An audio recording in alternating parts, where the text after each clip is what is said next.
오늘 드디어 요한복음 강의의 마지막 부분에 이르렀습니다. 처음 시작한 일자를 보니까 96년 1월 14일이어서 만 4년 반 동안 강의한 것으로 되어 있고, 횟수로는 오늘이 122번째에 이어서 요한복음을 모두 122번에 나누어 설교했습니다. 중간중간에 왜 요한복음만 설교하느냐 하고 말씀하시는 분도 없지 않아 있어서 이제 다음 주부터는 성경 이곳저곳을 제가 임의로 택하여 설교하려고 합니다. 지난번 121번째 설교 때 사실 요한복음의 본 내용은 지난번 설교에서 맞춰지는 것이라고 하였습니다. 그래서 그 결론이 이렇게 내려졌었지요. 요한 사도가 이 요한복음을 쓴 목적은 요한복음 20장의 끝에 기록되어져 있다. 그것에 의하면 이 요한복음서가 기록된 목적은 이 책을 읽는 사람들로 하여금 예수님이 이 세상 사람들을 구원하기 위해 오신 구세주로서 하나님의 아들 되심을 믿어 영원한 생명을 얻게 함에 있다. 그래서 20장까지 기록된 것이 바로 이 내용이고, 그 다음 21장은 예수님을 믿고 구원받은 자들이 가야 할 사역의 부르심에 관한 것이다. 그래서 베드로를 통하여 보여주신 사역자의 모습은 첫 번째로 사역자는 자기 자신을 부인해야 한다. 두 번째로는 참 진리 되는 하나님의 말씀에 자신의 생명까지도 걸고 예수님만 따라가겠다고 하는 분명하고도 확고한 결단이 있어야 한다. 세 번째로는 그러기 위해서는 성령의 충만함을 사모하여 성령 충만함을 덧입어야 한다는 것이었습니다. 바로 이것이 지난번까지 살펴보았던 요한복음 전체를 결론지은 내용입니다. 이제 그러면서 오늘의 이 본문은 요한복음의 편집 후기 내지는 에필로그 같은 것이라고 하였습니다. 그래서 오늘의 본문은 요한복음의 부록적인 결론이라고 볼 수 있습니다. 그리고 이 내용은 다시 세 가지로 요약됩니다. 첫째는 24절 상반절에 이 일을 증거하고 이 일을 기록한 제자가 이 사람이라 하는 구절에서 나타나는 것으로 이 요한복음서를 쓴 사람은 요한 자기 자신이다 하는 주장입니다. 이에 대해서는 그동안 우리가 누누이 살펴본 문제이기 때문에 오늘은 더 이상 언급하지 아니하려 합니다. 두 번째 주장은 24절 하반절 우리는 그의 증거가 참인 줄 아노라 하는 구절에서 요한 사도가 기록한 이 요한복음서의 모든 내용은 진실이요 사실이다 하는 주장입니다. 세 번째는 25절 말씀입니다. 예수의 행하신 일이 이외에도 많으니 만일 낱낱이 기록된다면 이 세상이라도 이 기록된 책을 두기에 부족할 줄 아노라. 그래서 예수님이 행하신 일이 수없이 많지만 그 중에서 이 내용밖에는 기록할 수 없었다고 하는 전달의 제한성을 말하고 있습니다. 따라서 오늘의 주제는 두 가지입니다. 하나는 요한복음의 이 모든 내용이 사실이라는 것과 또 하나는 예수님이 행하신 일들이 수없이 많지만 그 가운데 제한적으로 이 내용밖에는 기록하지 못한 점을 이해하고 주님을 더 넓고 더 깊게 알아가라고 하는 내용입니다. 이제 우리는 요한복음 강해를 마치면서 이 두 가지 사항을 가벼운 마음으로 살펴보고자 합니다. 먼저 요한 사도가 요한복음서의 모든 기록, 모든 내용, 모든 증거가 참된 것이라고 주장하는 부분입니다. 사실 이것은 객관적인 증거를 제시할 수 없습니다.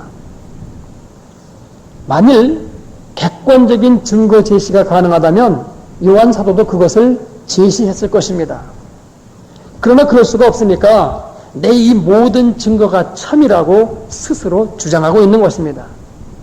그런데 실은 요한복음뿐만이 아닌 모든 성경을 우리가 사실로 믿고 받아들일 수 있는 것은 그냥 그 내용들을 사실로 믿어 받아들이는 믿음의 방법 외에는 없습니다. 여러분, 믿음의 속성이 무엇입니까? 믿을 수 없는 것을 믿는 것이 믿음입니다. 어떤 사람이 아침이 되면 해가 뜬다, 밥을 먹으면 배부르다, 한 대 맞으면 아프다, 이런 것들을 믿어야 된다, 이렇게 계속 주장하는 사람이 있다면 그건 바보일 겁니다. 너무나 뻔한 거니 믿고 안 믿고 할 무엇가 없지요. 믿을 수밖에 없는 당연한 사실이에요. 그러나 하나님이 너를 만드셨다. 이 세상은 하나님의 말씀으로 지어졌다. 너희의 진짜 생명은 육에 있는 것이 아니라 영에 있다. 이런 성경의 말씀들은 누구나 믿을 수 있는 당연한 사실이 아닙니다. 오히려 인간의 상식으로는 받아들이기 어려운 내용들입니다. 그래서 성경은 이런 것들을 믿으라고 말씀합니다. 즉 도무지 믿을 수 없는 내용들, 그래서 인간의 상식과 경험과 합리성을 뛰어넘는 것이 바로 우리들 믿음의 대상, 믿음의 내용이 된단 말입니다. 그런데 사도 요한에게는 이 모든 것들이 너무나 확실했습니다. 왜요? 그는 자신이 쓴 또 하나의 성경인 요한 1서 1장 1절에서 이렇게 말합니다. 태초부터 있는 생명의 말씀에 관하여는 우리가 들은 바요, 눈으로 본 바요, 주목하고 우리 손으로 만진 바라. 그는 생명의 말씀을 들었습니다. 그런데 들은 것으로 끝나지 않고 그 다음은 눈으로 보았습니다. 말씀이 성육신하여 이 땅에 오신 예수님을 그가 보았지 않습니까? 또 그것만이 아닙니다. 주목하고 손으로 만진 바라 하여서 예수님과 함께 생활하면서 하나님의 생명의 말씀의 실체를 자신의 오감을 통하여 아주 생생하게 체험하였습니다.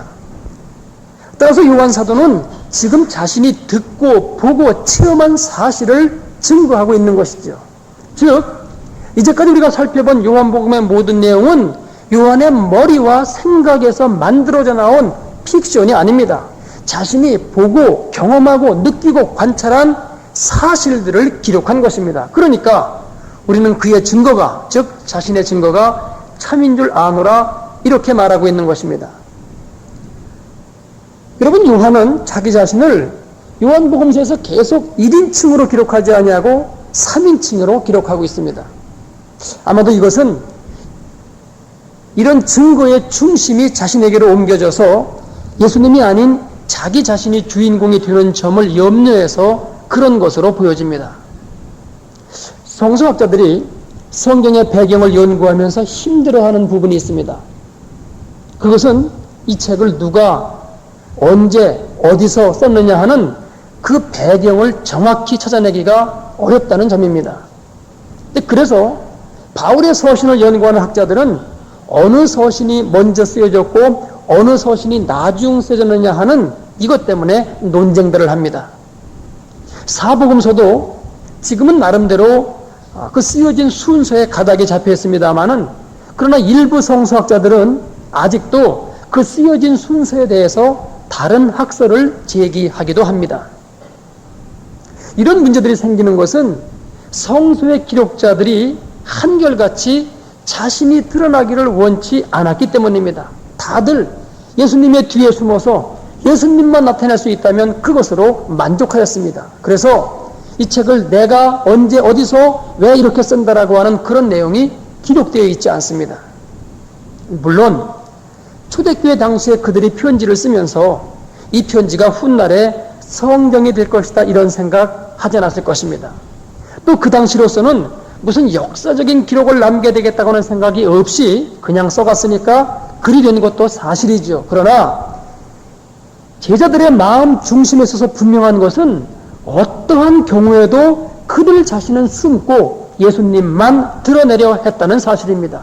이런 마음이 지금 요한 사도가 자신이 직접 보고 듣고 경험한 예수님에 대한 이야기를 쓰면서 마치 남이 쓴 것이냐, 우리는 그의 증거가 참인 줄 아노라 이렇게 기록하고 있는 것입니다. 다시 본론으로 돌아옵니다.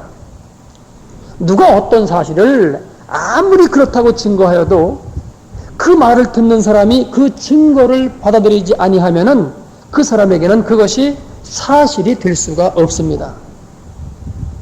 한양회를 가보니 남대문에 문턱이 없더라. 마차가 그냥 지나가는 길이더라. 이렇게 한양회를 다녀온 사람이 직접 보고 와서 그 보고 안 사실을 말합니다. 그런데 듣는 사람이 자신의 경험만을 갖고 어떻게 문에 문턱이 없을 수가 있느냐, 그런 문틀이 없다는 이야기인데 문틀이 없으면 문을 얻다가 어떻게 단단 말이냐, 말이 좀 되는 소리를 하라 이렇게 나오면 남대문에 문턱이 없는 이 사실이 그에게는 사실이 아닌 것입니다. 물론 당연히 남대문에 문턱이 없지요. 결국 진리를 내 것으로 하는 것은 내가 그 진리를 믿어서 내 생각 속에 받아들일 때에 그 진리가 내 것이 됩니다. 그래서 그 진리와 내가 연관을 맺게 되는 겁니다. 그 전까지는 진리는 진리이고 나는 나입니다. 그 진리, 그 사실은 사실이지만 나와는 관계가 없습니다. 그래서 그 진리와 나는 동떨어져 있는 것입니다. 여러분, 우리가 어째서 믿음으로 구원을 받는 겁니까? 믿음으로 우리가 진리와 연관이 되기 때문입니다. 그래서 성경은 우리에게 이 확실한 사실, 이 분명한 진리를 믿으라고 하는 겁니다. 혹시 아직까지도 예수님에 대한 믿음을 갖지 못하신 분들이 계십니까? 또 교회에 출석하고는 있지만 아직도 성경 말씀이 믿어지지 않고 있는 분이 계십니까? 그런 분들은 우선 이 사실을 인정하십시오. 성경의 모든 내용들이 그 당시 기록한 분들이 보고 듣고 경험하고 체험한 실제 있었던 사실을 기록한 것임을 인정하십시오. 일부 예외가 없지 않아 있기는 있습니다. 창세기 1장의 천지 창조의 그 내용들을 누가 보았겠습니까? 그것은 사람이 만들어지기 전의 사건인데요. 그러나 이 사실에 대해서는 하나님이 모세에게 성령으로 감화하사, 즉 영감을 주어서 가르쳐 주셨습니다. 이런 내용 외에는 그 당시에 모든 선자들이나 믿음의 사람들이 직접 보고 듣고 경험한 내용들을 기록해 놓은 것이 성경인 것입니다. 먼저 이 사실을 인정하십시오. 그 다음 두 번째는 이 사실들을 믿음으로 받아들이는 것입니다. 성경의 기록이 사실임을 인정하였으면은 이제는 나도 그 사실을 믿는 것, 이게 믿음입니다. 이 외에는 하나님이 우리에게 주시는 이 믿음이라는 귀한 선물을 받을 길이 없습니다. 여러분, 믿음은 선물이기에 선물은 받으라고 있는 것이고 또 선물은 누군가 받음으로써만이 그 선물이 빛을 발하게 됩니다. 아직 성경 말씀을 하나님의 말씀으로 믿지 못하시는 분들은 오늘 하나님이 주시는 이 믿음의 선물을 그대로 받으시기 바랍니다. 그리고 선물 받은 사람이 취해야 할 태도는 두 가지입니다. 하나는 선물을 주신 분에게 감사하는 일입니다. 또 하나는 그 선물을 내가 귀히 여겨 사용하는 일입니다. 그래서 받은 선물인 믿음을 갖고 사는 것입니다. 바로 이것이 선물 주신 분에 대한 바른 예우입니다. 아직 하나님의 말씀에 대한 믿음을 갖지 못하신 분들은 이제 이 사실을 믿고 받아들임으로써 모두가 구원받는 축복이 오늘 요한복음 강해를 끝내는 이 시간 한 분의 예외도 없이 우리 모두에게 있기를 바랍니다. 이제 행여나 하는 마음에서 하나님의 말씀이 사실이요 진리다는 것에 대하여 한 가지를 더 생각해 봅니다. 신학적인 용어로 축자 영감설이라는 것이 있습니다. 이것은 성경 말씀의 한 구절 한 구절 한자 한자가 모두 성령의 감동으로 된 것이어서 성경 가운데 잘못 쓰여진 부분은 한 군데도 없다. 더 정확히 말하면 한자도 없다라는 주장입니다. 우리가 법에서 축주심이라는 말을 쓰지 않습니까? 법조문을 하나하나 심의한다는 뜻입니다. 그러니까 축자 영감설이란 성경의 글자 하나하나가 다 성령의 영감을 받아든 것이기 때문에 전혀 틀림이 없다라는 주장입니다. 그러나 여러분, 성경 가운데 난 외주를 보면은 여러분 새로 된 성경에 보면은 맨 밑에 설명이 가로로 되어 있는 부분들이 있습니다. 그것을 난 외주라고 하는데 거기 보면은 가끔 이런 내용들이 있습니다. 다른 사본에는 이 내용이 없음. 또는 다른 사본에는 그러면서 본문과 약간 다르게 번역된 내용이 거기에 적혀 있습니다. 그래서 다른 사본에는 지금 우리가 보고 있는 성경의 내용과 약간 다르게 기록되어 있다는 거지요.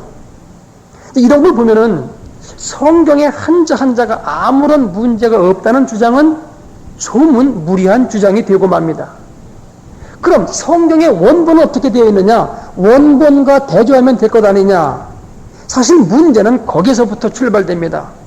지금 성경의 원본은 남아있지를 않습니다. 오랜 세월을 지나오면서 그 원본들은 다 사라졌고 옛날에는 인쇄 매체가 없었으니까 원본을 누군가의 손으로 비꼈고 또 그것을 비끼고 하여서 사본 성경들만이 남아 있습니다. 그러다 보니 베끼는 과정에서 자칫 한 줄을 뺐다거나 또는 졸다가 점을 잘못 찍어서 글자 한자가 틀린다거나 할 수 있는 거지. 그래서 지금 우리가 갖고 있는 성경은 이 사본들을 다 모아서 서로 대조해 가며 만들었습니다. 그 중에 가장 오래된 사본이 원본과 가장 가까울 것이라고 생각할 수 있습니다만, 또 어떤 내용은 후대의 여러 권은 동일한데 유독 이 고대본 하나만 틀리면은 그때는 또 어느 것이 맞느냐 하는 문제가 생깁니다. 여러분, 원본에서 하나 이렇게 나온 것이 아니라 원본을 여럿이 베꼈을 것이고요. 또 거기서 나오니까 고대본 하나는 A라고 적혀 있는데 이쪽에서 나온 후대본은 전부 B라고 적혀 있으면은 어느 것이 맞느냐 하는 이제 그런 문제가 생기게 되는 거죠.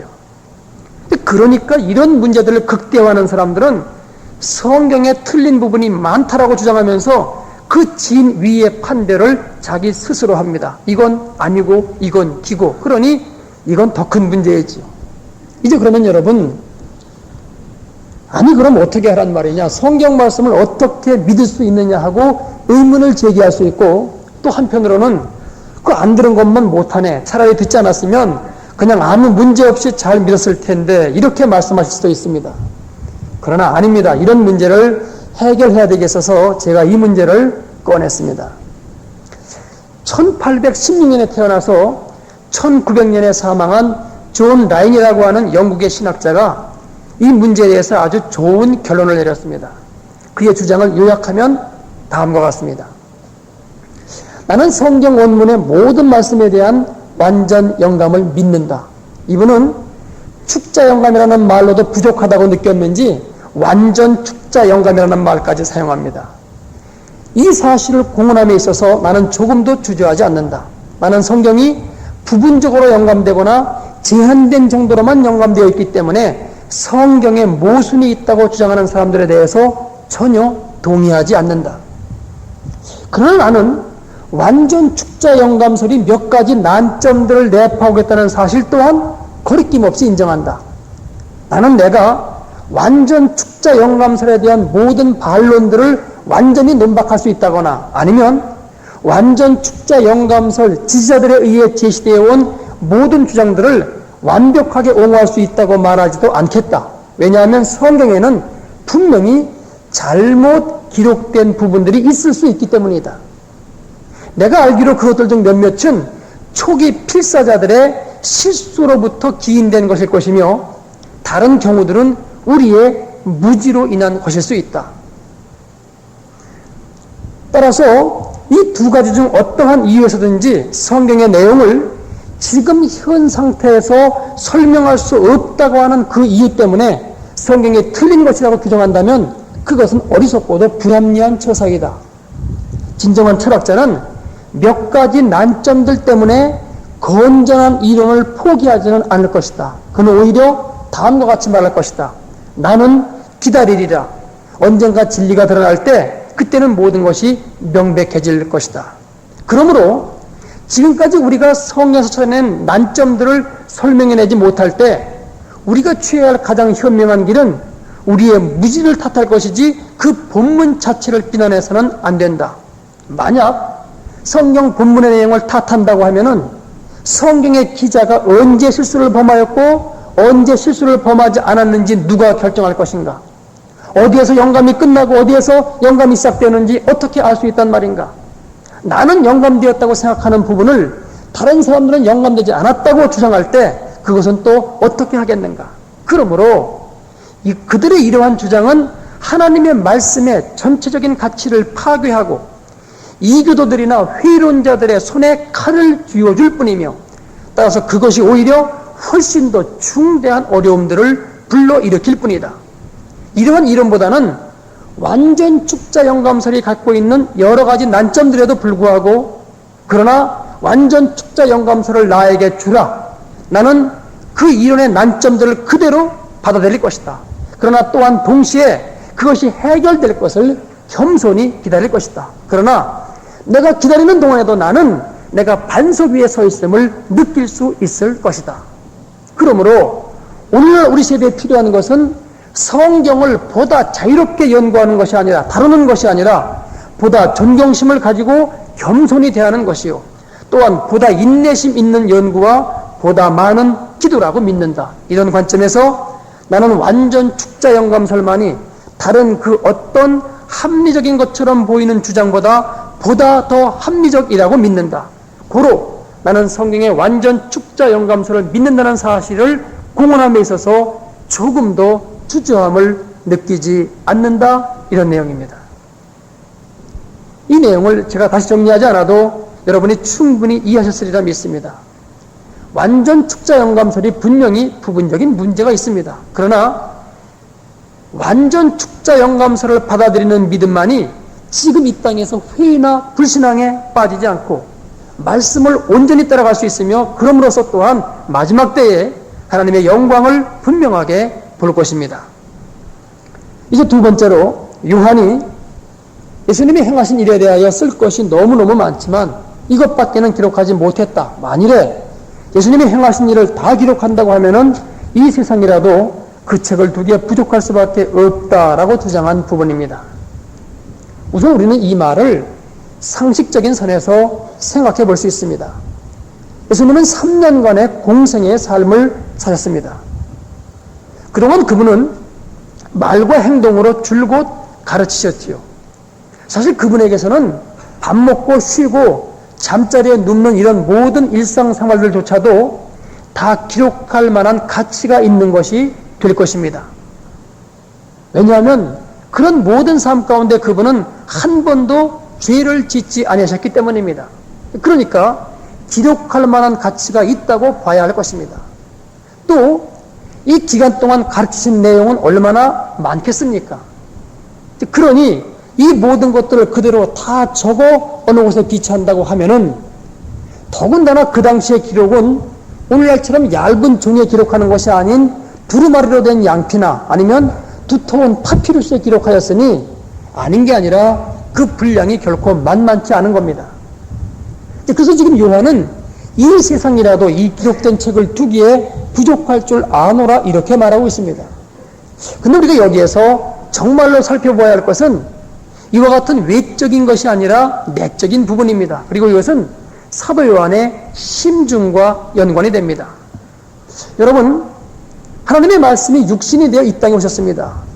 그런데 이 사실이 의미하는 바 그 느낌, 그 감격, 그 본질을 우리가 설명할 수가 있겠습니까? 말씀이 육신 오셨다는 이 현상은 말로서 설명이 가능합니다. 그러나 그 현상이 우리에게 가져다주는 그 엄청난 경이로움이 인간의 말로 설명이 될 수 있겠는가 하는 말입니다. 하나님 나라의 일은 사실 인간의 말로는 설명이 불가능한 겁니다. 여러분, 정말 사랑하는 사람이 생겼을 때에 그 사랑의 마음을 100% 남에게 설명하기 어렵듯이 예수님을 알게 된 감격도 100% 설명이 불가능한 겁니다. 그러니까 지금 요한 사도는 이 마지막 구절에서 자신의 한계성을 말하고 있는 거지요. 하나님에 대해서, 하나님의 나라에 대해서, 예수님에 대해서 기록하느라고 해보았지만 너무 아쉽다는 겁니다. 물론 뭇 영혼이 구원받을 수 있는 복음의 내용은 다 기록하였습니다. 그래서 요한복음을 기록한 목적은 이루었습니다. 그러나 하나님의 나라에 대해서 그리고 예수님에 대해서 자신이 알고 있는 바 그 질적인 내용을 좀 더 자세히 말하였으면 좋겠는데 이걸 다 표현할 수 없다는 것이고 그걸 다 써서 놓자면 이 세상에라도 그걸 다 둘 수 없다. 지금 이 말을 하고 있는 겁니다. 그래서 자신의 답답함, 안쓰러움, 아쉬움, 복음에 대한 열정 이런 마음을 지금 이 마지막 25절에 담고 있는 것입니다. 일제시대에 일본의 군국주의 정책을 비판하다가 감옥까지 간 일본의 양심적이고 저명한 신학자가 있습니다. 함석헌 선생이 그분 밑에서 배웠는데 내촌감삼, 일본 발음으로 우찌무라 간조라고 하는 신학자입니다. 그가 이런 기유를 들었습니다. 어느 날 물고기들이 모여서 물 밖에도 다른 세상이 있느냐 하는 것을 놓고 토론을 벌입니다. 당연히 대부분의 물고기들은 우리가 사는 이곳이 다지 물 밖에 무슨 다른 세상이 있느냐고 말합니다. 그러나 망둥이나 숭어처럼 물 밖으로 치솟다가 다시 물에 떨어지는 그런 물고기들은 아니다. 물 밖에는 우리가 사는 이곳과는 전혀 다른 놀라운 세계가 있다. 이렇게 주장합니다. 그러나 대부분의 물고기들이 그 말을 고지 듣지 않습니다. 그러면서 망둥이나 숭어를 헛소리나 하는 이상한 존재로 몰아붙여서는 소위 왕따를 놓습니다. 그러나 아무리 진실을 말해도 다른 물고기들이 믿지를 않으니 할 수가 없는 일입니다. 그때 물에서도 살고 또한 밑에서도 사는 개가 나타나서 가세합니다. 나는 양쪽 세계를 다 알고 있으니, 다 살고 있으니 바깥 세계가 있는 것이 분명하다고 증언을 합니다마는 물고기들은 역시 믿지 않습니다. 그래서 개는 큰 해초를 가리키면서 이런 것보다 훨씬 더 큰 나무라고 하는 게 바깥 세상에 있다. 또 물속에 빛이 비추는 걸 가리키면서 바깥 세계에는 이보다 더 한층 환하고 밝은 빛이 있다고 말하니까 물고기들은 개를 완전히 미친놈 취급을 합니다. 그래서 화가 난 개가 그래 내가 미쳤다 하고 죽었다는 이야기입니다. 지금 요한 사도에게 이런 답답함이 있는 겁니다. 자신이 보고 듣고 경험한 하나님의 나라 말씀의 경이로움이 설명이 되지 않고 있습니다. 더군다나 사람들은 자신의 말을 믿으려고 하지 않으니 이 답답함과 속상함은 이루 말할 수가 없는 거지요. 여러분, 언어학자들의 연구에 의하면은 우리가 주고받는 대화의 17%만이 사실은 서로 이해되는 것이지 그 이상은 어렵다고 합니다. 그러니까 서로 마주 앉아서 한 사람이 설명을 하고 다른 사람은 연실 고개를 끄덕인다고 해도 상대방의 그 말의 내용, 그 사람이 뜻하는 바를 100% 수용은 못한다는 겁니다. 하물며 하나님 나라의 일을 인간의 말로 설명함에 있어서 이 땅 가득히 책을 썰어낸다고 해서 그 뜻이 올바로 전달될 수가 있겠습니까? 그래서 오늘 말씀의 결론은 이겁니다. 성령님을 사모해라. 그래서 성령의 세례를 받아라. 오직 그때만 내가 보고 느끼고 체험한 이 하늘나라의 진리를 너도 알게 될 것이다. 그리고 그때는 당신도 내 이 답답함이 무엇인지를 알게 될 것이고, 그리고 그때는 하나님의 나라에 대해서 그리고 예수님에 대해서 세상 가득히 책이 있어야 할 필요가 없다. 성령께서 다 알게끔 해주실 터이니까. 그러니 성령의 세례를 받아서 내가 기록할 수 없었던, 그래서 전달할 수 없었던 부분의 진리까지 들어갈 수 있기를 바란다. 그래서 그분을 보다 넓고 보다 깊게 보다 확실히 알 수 있기를 바란다 하는 의미를 담고 사도 요한은 지금 마지막 25절을 요한복음의 부록으로 기록한 것입니다. 그래서 오늘 요한복음 강의를 모두 마치면서 요한이 바라고 있는 이 은혜가 우리 모두에게 임하기를 축원합니다. 그래서 사도행전 1장의 간절한 기도와 회개 속에 사도행전 2장의 성령 세례의 사건이 우리 광안교회에 가득하기를 바랍니다. 그럼으로써 매일 듣던 이 하나님의 말씀이 밝히 깨달아지며 그러면서 하나님의 사랑이 우리의 영혼에 들려지고 느껴지고 보여지는 은혜가 성도 여러분에게 임하기를 주님의 이름으로 거듭 축원합니다. 기도하겠습니다.